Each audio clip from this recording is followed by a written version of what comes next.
Over 20 years ago, I coined the expression, think big, and it's been a part of my life ever since. It's also come true. I became an even bigger success after I said it than I was before. And that's one reason I think it's an important way to think. It obviously works, and that's what I'm going to talk about today. What I said exactly in my first book, The Art of the Deal, is as follows. I like thinking big. I always have. To me, it's very simple. If you're going to be thinking anyway, you might as well think big. That book was a bestseller, and it's considered a business classic at this point. But I never thought those words would become bestsellers in their own right. It's an interesting point that I'm famous for two very short statements. Think big and you're fired. But let's stick to the first one for today. And I'd suggest strongly that you pay attention so that you won't have to hear the second one. Thinking big starts with the details and grows from there. Because I'm a builder, I'm very aware of the importance of having a good foundation. You can't take chances in construction. You can't be haphazard and say, well, maybe this will work, maybe it won't, so let's try it and find out. Because a lot of people will be at risk. I have to know if something will work or not. Every inch has to be accounted for. In other words, thinking big starts with being thorough. So number one, be thorough. Don't count on happenstance to get you anywhere because it won't. Number two, get a momentum going and keep your momentum going. You have to have big ideas, but you've got to have the energy to get them done, which can sometimes take a long time. If you don't have momentum, you will not have what it takes to get the job done. Patience alone isn't enough. I have a lawyer friend who used to refer to me as the reverse tornado who builds everything in his path. I always like that because it implies a lot of energy and a lot of momentum. And that's exactly what it takes to get anything done. So keep your momentum going. Number three, stay focused. You have to stay focused. The minute you lose focus, you will also be losing your momentum. They go together, and you will accomplish a lot more, even amazing things, if you make sure you keep these two things working together for you. I've seen very talented people literally go down the drain because they couldn't seem to keep their focus long enough to get anything done. In this day of multitasking, that can be a real challenge, but it's absolutely necessary. Ask yourself this question: what should I be thinking about right now? That simple question can restore your focus in no time at all. And your answer right now should be listening to Donald Trump. Number four, look at the solution, not the problem. This is very important if you ever want to learn to think big. And here's why. No matter what you do, you're bound to run into problems. It's just part of life, a part of business, a part of anything worth doing. If you let the problems get in your way, they'll become bigger than your idea was to begin with, and you will be a wipeout. No matter how bad things look, keep your focus on the solution, and you will be surprised how things can work out, and work out properly. One way I do this is to ask myself when confronting a possible problem, is this a blip or is this a catastrophe? A catastrophe is something like an earthquake, a tsunami, a war, and so forth, and a blip is everything else. Right away you'll have the right perspective and your equilibrium will be restored. So keep your focus on the solution. Number five, see opportunity for what it is, an opportunity. For example, why are you listening to me today? Curiosity? You like me? You don't like me? You want to learn? You have nothing else to do? You want to hear me tell you you're fired? I hope not, but whatever your reasons might be, they've brought you to a good place to get involved and to learn.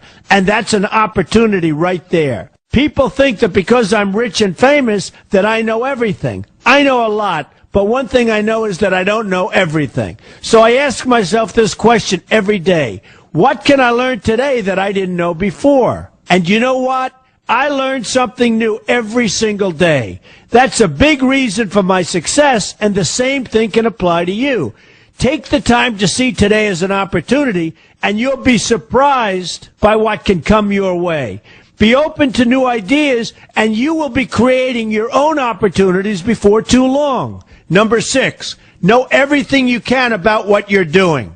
That's a good way to cover your bases. Another good way is to read the book Robert Kiyosaki and I have written together, Why We Want You to Be Rich. It's about covering your bases and knowing what's going on. I remember when some guys came in to meet with me about a great idea they had for an atrium for a building on Wall Street. It was a beautiful idea except for one thing. None of them had thought about how the building would be supported around this fabulous atrium. They didn't take into account the steel columns that were necessary to support a 72-story building.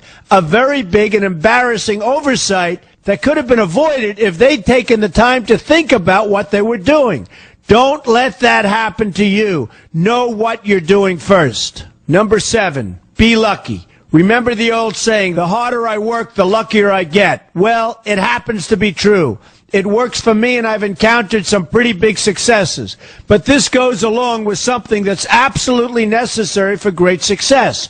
Be passionate. You have to love what you're doing if you want to be successful at it. My father told me that it's absolutely true. I might work 7 days a week, but it doesn't seem like work to me because I love what I'm doing. If you don't like what you're doing, find something else to do, or do it part-time until you can find something full-time. You will never be successful, happy, or healthy unless you're doing what you love to do.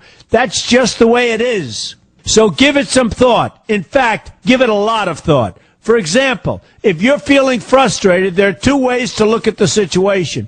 Frustration can mean that maybe you're expecting too much, or it can be an indication that you know you should be, or could be, doing more. Use frustration as a motivator. Use it to get where you want to go instead of staying where you don't want to be. But above all, be passionate. That's the fast track to success, no matter what your interests are. Number 8, see yourself as victorious. That can zap negativity immediately and put a positive spin on problems. I've gotten to the point where I see problems as challenges that I'll enjoy meeting and dealing with. My point here is that no matter what you do, you will encounter problems. Why not see them as challenges instead and know that you are more capable of dealing with them? That's positive thinking with a realistic slant.